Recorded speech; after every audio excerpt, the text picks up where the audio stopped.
Have you gotten one of those DMs from a random person going, "Girl, your work is amazing. I wish I could do what you do." So, you respond with a "Thank you, I'm glad you like it." And all of a sudden, this person goes into pitch mode, telling you how they can help you make money or grow a following or start a business. Kind of annoying, right? And now that you know how that feels, you pretty much have an idea of what not to do on your social media platforms, especially when you're using it to sell something. There are better ways to market your business than dropping into people's DMs with unsolicited, icky sales pitches. And in today's episode, we'll talk about the different personas you'll encounter online so you can avoid being one of them. Hey there! I'm Maida Leon, and my mission is to help creatives like you translate what you love to do into a highly profitable income. I'm a mom of 3 who began as a lettering artist and grew it into a 6-figure business. If I made it possible, so can you. Every week, we'll dive deep into topics like building your confidence, getting comfortable talking about money, and nurturing your passion while juggling life and family. So if you're an ambitious creative who wants to craft the life you love, get cozy, feel at home, and listen to the Confident Creator Show.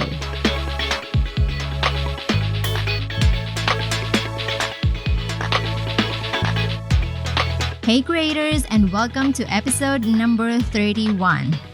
We all know how marketing is crucial for our business, and these days, there are various ways to show our potential customers how we can be of service to them.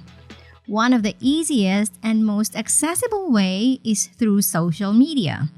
Social media platforms are free and fairly easy to use. You just sign up and you have an account. But not many people know how to properly use them for their business, especially when it comes to building their brand and establishing the know, like, and trust factor with their potential customers.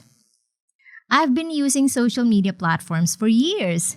I first started using it as a way to share what's going on with my life, things like the food I've cooked, photos of my kids, and our travel as a family, and the artwork that I was creating. It's how you got started on these platforms as well, right? And over time, my use of social media platforms have evolved into what it is today, as a marketing tool that I, as a business owner, use to promote what I do. And in the years since I've begun using it as a marketing tool, I've learned quite a number of things when it comes to social media and how to best leverage it. But today, we are going to focus on what not to do, or better yet, who you should not be, especially if you want to see growth and establish trust with your customers. Now, to make it interesting and easy to remember, I decided to create 10 different personas of these types of marketers we've all probably encountered online. So, let's get to know them, shall we?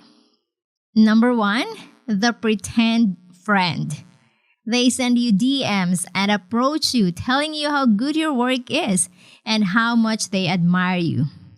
They're secretly waiting for you to respond and take the bait. And when you reply with as much as a thank you, they'll immediately hit you up with a message saying their business is rapidly growing and they need people like you who are ambitious and dedicated to helping others. Clever, aren't they? The message sounds personalized, but doing a business pitch right off the bat is a major turnoff. Number 2, the needy one.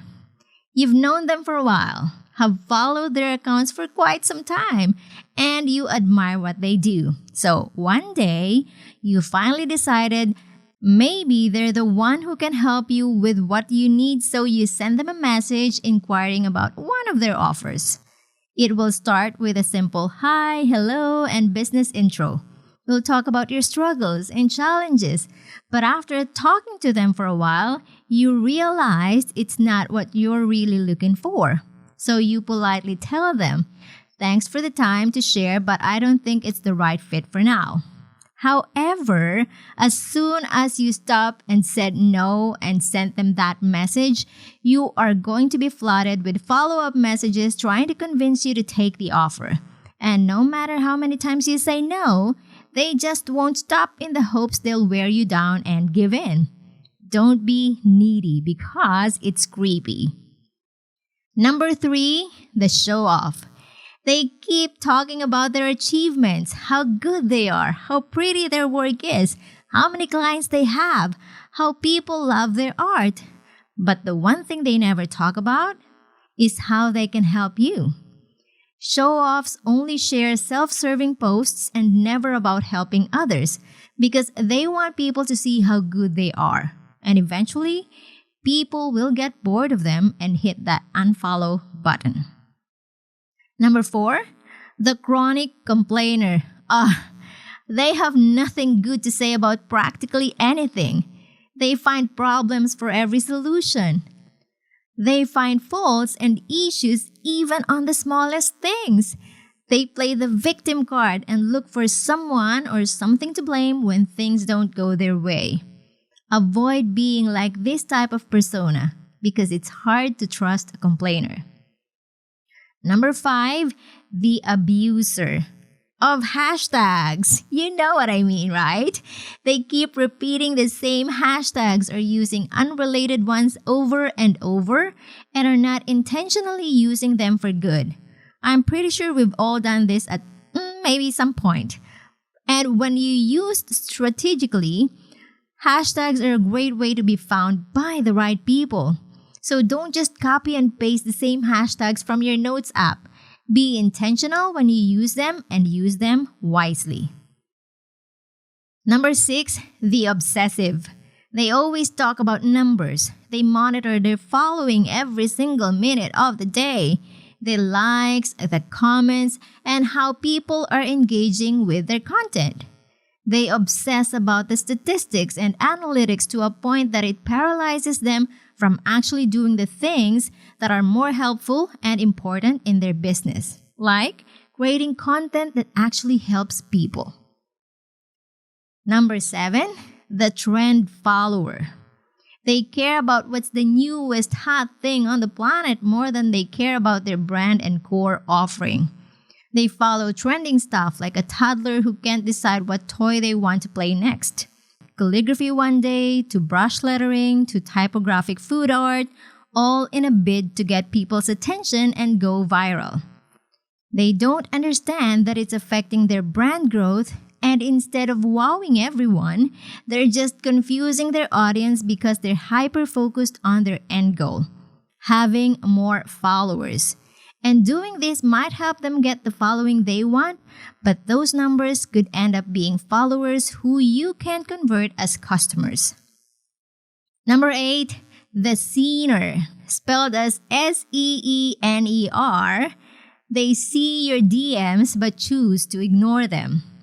Either they're busy and they just really have no time to respond to you, or they're too high and mighty and don't think you're worth replying to. Don't put your customers on the seen zone. It's not a good place to be in, especially if you want to build trust with your audience. Treat them well. Number 9, the overdoer. They put out content multiple times a day to the point of exhaustion because they want to grow their following, get more eyeballs on their work, and sure, you get growth, but what's really at stake here? They sacrifice their time for family, their sleep, and they don't get enough rest just to get all of these done. And to no one's surprise, get burnout faster than a matchstick and they end up abandoning all efforts. Number 10, the ghost. You see them once in a while and then they're gone. They can't seem to figure out the right way or the right platform to show up consistently, so they choose to just pop up or not even show up at all. Why?